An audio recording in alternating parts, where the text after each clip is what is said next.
हरिओम तत्सत. श्रीराम समर्थ. नमस्कार मंडळी. आजपासून आपण एक नवीन उपक्रम हाती घेत आहोत. यामध्ये लहानांपासून मोठ्यांपर्यंत ज्यांनाही संतांच्या कथा ऐकण्याची इच्छा आहे त्यांच्यासाठी खास मी कथांचे वाचन घेऊन येत आहे. या कथा माझ्याकडे असलेल्या काही ग्रंथांमधील आणि पुस्तकांमधील आहेत. लहानपणापासून जी पुस्तकं माझ्या वाचनात आलीत त्यातील कथा मी आपणा सर्वांना सांगण्याचा प्रयत्न करणार आहे. पहिली कथा ही परमपूजनीय कलावती आई यांनी लिहिलेल्या पुस्तकामधील आहे. ह्या पुस्तकाचं नाव आहे संत मेळा. संत मेळा या पुस्तकामध्ये अनेक संतांची संक्षिप्त चरित्रे आहेत, जी कथारूपाने आणि बालगोपाळांना देखील आवडतील अशा पद्धतीने सोप्या भाषेत आईंनी लिहिलेली आहेत. आज आपण ऐकणार आहोत श्री ब्रह्म चैतन्य महाराज अर्थात श्री गोंदवलेकर महाराज यांच्याविषयी.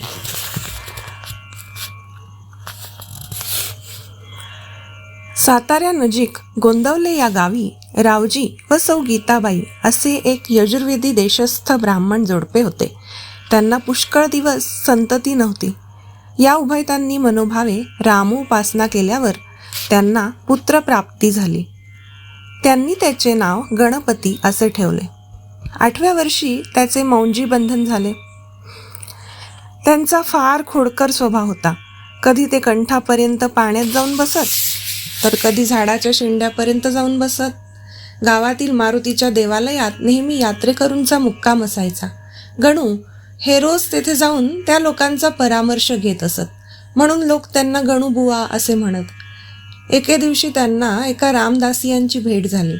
तेव्हा तुम्हाला देवाचे दर्शन झाले का असा गणपतबुवांनी प्रश्न विचारला. त्यावर ते म्हणाले, नाही रे बाळा, सद्गुरू वाचून देवाच्या खाणाखुणा कोण सांगणार, करिता मी सद्गुरूच्या शोधार्थ फिरत आहे. हे वाक्य ऐकल्यापासून गणूबुवांना सद्गुरूला शरण जाऊन शक्यतो लवकर आपले स्वहित साधून घ्यावे अशी तळमळ लागली. त्यानंतर एके दिवशी पहाटेच्या सुमारास त्यांनी गृहत्याग केला. त्यांच्या अंगावर वस्त्र म्हणजे एक लंगोटी आणि दुसरा सदरा. कानाला एक भिकबाळी होती. गणूबुवा मजल दर मजल करीत कोल्हापुरास आले. वाटेत एक भिकारी त्यांना भेटला. तो त्यांना म्हणाला, मला काहीतरी दे बाबा. लगेच त्यांनी कानातील भिकबाळी खसकन ओढून काढली व त्या भिकाऱ्यास दिली आणि कानाचे रक्त पुशीत ते जाऊ लागले. इकडे रावजी गणूबुवांचा पत्ता काढीत काढीत कोल्हापूरला येऊन पोचले. त्यांनी गणूबुवांना गाठून घरी परत आणले आणि त्यांची फिरण्याची हाव कमी करण्याकरिता त्यांचा विवाह केला. पण त्यांच्यावर लग्नाचा परिणाम होण्यापेक्षा उलट देवाच्या बद्दल विचार करण्यातच ते अधिकच मग्न राहू लागले. त्यानंतर एके दिवशी त्यांनी गुरुशोधार्थ पुन्हा प्रयाण केले. त्यापूर्वी त्यांनी आपल्या मातोश्रींना सूचना दिली असल्याने त्यांच्या मागे त्यांचे आई वडील ईश्वरावर भरोसा ठेवून निवांत राहिले. गणूबुवा जेथे जेथे जात तेथे गावात माधुकरी मागून खात आणि एखाद्या मारुतीच्या देवळात विश्रांती घेत असत. फिरत फिरत ते प्रथम हरिपूर नावाच्या क्षेत्री गेले. तेथे हरिभक्त परायण राधाबाई या राहत असत. त्यांनी दिलेल्या माहितीवरून मिरजेला राहत असलेल्या संत अण्णाबुवा यांच्याकडे ते गेले. अण्णाबुवा हे सकाम बुद्धीने येणाऱ्या माणसांना दगड मारीत किंवा शिव्या देऊन वाटेला लावीत. गणूबुवांना पाहिल्यावर मात्र त्यांनी त्यांना जवळ बोलावले व परमात्मा तुझे कल्याण करील असे बोलून पुढे जाण्यास सांगितले. त्यानंतर सटाणे गावी राहणारे यशवंत महादेव भोसेकर अर्थात देव मामलेदार यांच्याकडे काही दिवस त्यांचे राहणे झाले. एके दिवशी गणूबुवांनी इच्छा दर्शविल्यावरून भोसेकरांनी अनुग्रह देण्याचा माझा अधिकार नाही, तेव्हा तू अक्कलकोट महाराजांकडे जा असे सांगितले. त्यावर ते अक्कलकोट स्वामींकडे गेले. जो खरा जिज्ञासू असेल त्याचा योग्य परामर्श ते घेत असत. केवळ प्रपंचातील तक्रारी सांगणारे किंवा टवाळी करणाऱ्या लोकांशी मात्र ते पिशाच्च्या वृत्तीने वागत. गणूबुवांनी जेव्हा स्वामींना साष्टांग नमस्कार घातला तेव्हा त्यांनी त्यांना जवळ बोलावले आणि डाळिंबातील दाणे खायला दिले आणि तुझे काम माझ्या हातात नाही, तेव्हा तू आपला पुढे जा असे सांगितले. गणूबुवा तेथून हुमणाबादेस माणिक प्रभूंच्याकडे गेले. तेथे त्यांचे काही दिवस राहणे झाले. एके दिवशी प्रभूंनी योग्य वेळी तुझे काम होईल असे सांगून गणूबुवांना निरोप दिला. पुढे गणूबुवांना कळले की अबूच्या पहाड्यामध्ये कोणी मोठा योगी राहतो. त्याच्या दर्शनासाठी गणूबुवा निघाले. ती जागा म्हणजे दाट जंगल असून त्या ठिकाणी सिंहादिक क्रूर श्वापदे राहत असत. गणूबुवांनी शोध करून एकदाची गुहा गाठली. बरेच आत गेल्यावर आत बसलेले योगीराज त्यांच्या दृष्टीस पडले. गणूबुवांनी लगेच त्यांना वंदन केले. त्यांचे मनोगत जाणून त्या योगीराजांनी गणूबुवांना आपल्या सान्निध्यात ठेवून घेतले. त्यांच्या मार्गदर्शनाखाली गणूबुवांनी योगाभ्यास केला. पुढे ते काशीला गेले. तेथे सत्पुरुष तैलंग स्वामी यांचा त्यांना सहवास घडला. ते स्वामी विशेषतः मौन धारण करून राहत असत. ते कधी कधी सडकेवर, कधी काट्याकुट्यात, तर कधी तापलेल्या वाळूतही निजलेले असायचे. एके दिवशी ते तापलेल्या वाळूत निजले होते. ते पाहून गणूबुवांनी त्यांना आणून आश्रमात निजवले. पण थोड्या वेळाने स्वामी पुन्हा वाळूत निजलेले दिसले. त्यावर गणूबुवांनी पुन्हा त्यांना आश्रमात आणले व खोलीच्या दरवाजाला बाहेरून कडी लावून घेतली. थोड्या वेळाने गणूबुवांनी खिडकीतून सहज पाहिले तेव्हा स्वामी आत दिसेनात, म्हणून त्यांनी वाळूकडे नजर फेकली. तेव्हा पुन्हा स्वामी तेथे निजलेले त्यांना दिसले. त्यावेळी गणूबुवा आश्चर्यचकित झाले. त्यावर गणूबुवा स्वामींच्या जवळ गेले. तेव्हा तू हिमालयावर जा, लवकरच तुझे काम होईल असे स्वामी म्हणाले. गणूबुवा तेथून जे निघाले ते थेट अयोध्येला आले आणि श्री रामप्रभूंचे दर्शन घेऊन नैमिषारण्याकडे वळले. नैमिषारण्यात एका ठिकाणी अगदी दाट झाडी असून दिवसा 12 वाजता तेथे रात्रीसारखा अंधार दिसे. त्या ठिकाणी एक भली मोठी गुहा असून तीत एका ठिकाणी धुनी पेटलेली होती आणि तिच्या भोवती 7 आसने मांडलेली असून त्यांच्यापैकी 6 आसनावर 6 तपस्वी ध्यानस्थ बसले होते. एक आसन मात्र रिकामे होते. गणूबुवांनी आत प्रवेश करताच 4थ्या आसनावर बसलेल्या योग्याने रिकाम्या आसनावर बसण्यासाठी खूण केली. त्यावर गणूबुवा आसनावर बसले. ते हरिस्मरणात निमग्न झाले. तेथील रहिवासी एक प्रकारची कंदमुळे सेवन करून राहत असत. ते कंद धुवून प्रथम भाजायचे. त्याची साल काढली की त्यामध्ये खसखशीसारखा भुगा निघतो. तो दुधामध्ये भिजवला की शिऱ्याप्रमाणे लागतो. त्या फळामध्ये 3 प्रकार असतात. त्यातील काही 8 दिवस, तर काही 15 दिवस, तर काही 21 दिवस भुकेचे शमन करतात. गणूबुवा तेथून जे निघाले ते फिरत फिरत बंगालमध्ये गेले. तेथे त्यांना काही योगी भेटले, परंतु त्यांच्याकडून आपले समाधान होण्यासारखे नाही असे वाटल्यावरून ते श्री रामकृष्णांना भेटण्यासाठी दक्षिणेश्वरी गेले. श्री रामकृष्णांनी त्यांना पोटाशी धरले आणि तू स्वतःचा खून कर, नाहीतर सगळे व्यर्थ असे ते उद्गारले. पुढे गणूबुवा दक्षिण हैदराबादकडे आले. तेथे नदीच्या काठी बसल्या बसल्या आपण गुरुशोधार्थ कितीतरी हिंडलो. अनेक सत्पुरुषांचा सहवास घडला. तसेच त्यांच्याकडून आशीर्वादही मिळाला. पण अद्याप गुरुस्थानाचा पत्ता लागला नाही. रामा, यापुढे किती अंत पाहणार असे ते उद्गारले. इतक्यात समर्थ संप्रदायातील रामकृष्ण हे प्रगट झाले. श्री गणूबुवांनी त्यांना साष्टांग नमस्कार घातला. तेव्हा ते बोलले, बाळ, मी सांगतो लक्षात घे. मराठवाड्यातील येहळे गावच्या तुकाराम चैतन्यांकडे जा, म्हणजे आजपर्यंत केलेले तुझे कष्ट सफल होतील. त्यावर ते पाहता पाहता नाहीसे झाले. त्यावर गणपतबुवा येहळे गावी आले आणि तुकामाईंचा शोध करू लागले. तुकामाई गावाबाहेर एका झाडाखाली बसले होते. दुरून त्यांना पाहताच आज आपली इच्छा सफल होणार म्हणून आनंदाने गणूबुवांचे हृदय भरून आले. तुकामाईंचा स्वभाव लोण्यासारखा मृदू होता. त्यांच्या हृदयात प्रेमाशिवाय दुसरे काही नव्हतेच.